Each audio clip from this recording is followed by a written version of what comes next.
Okay, when we look at in our 10th year, we really see a contrast with the poems that have come before.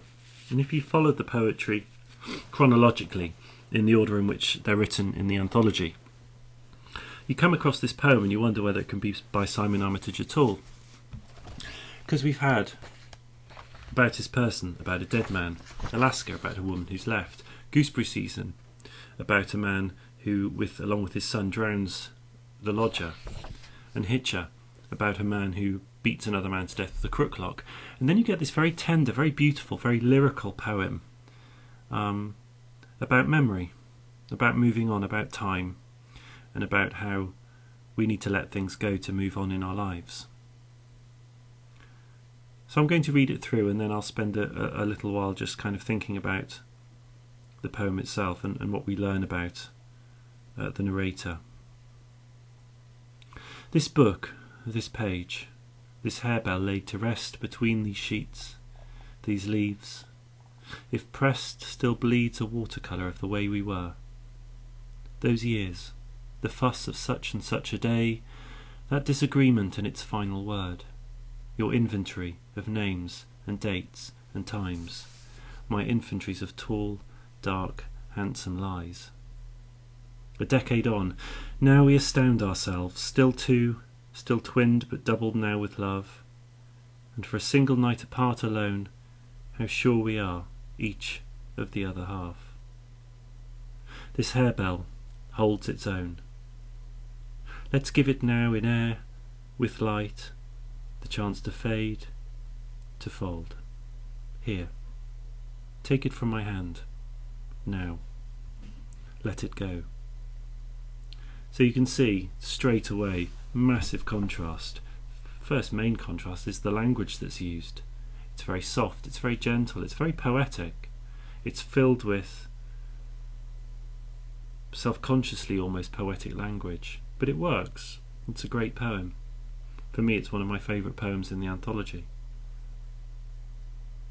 So let's look at this first stanza. Look at the repetition, the triplet, this book, this page, this harebell laid to rest. Notice the move from a wider, kind of a wide angle, a long shot if you like, I suppose, down to a close-up. It's what poetry does really, really well.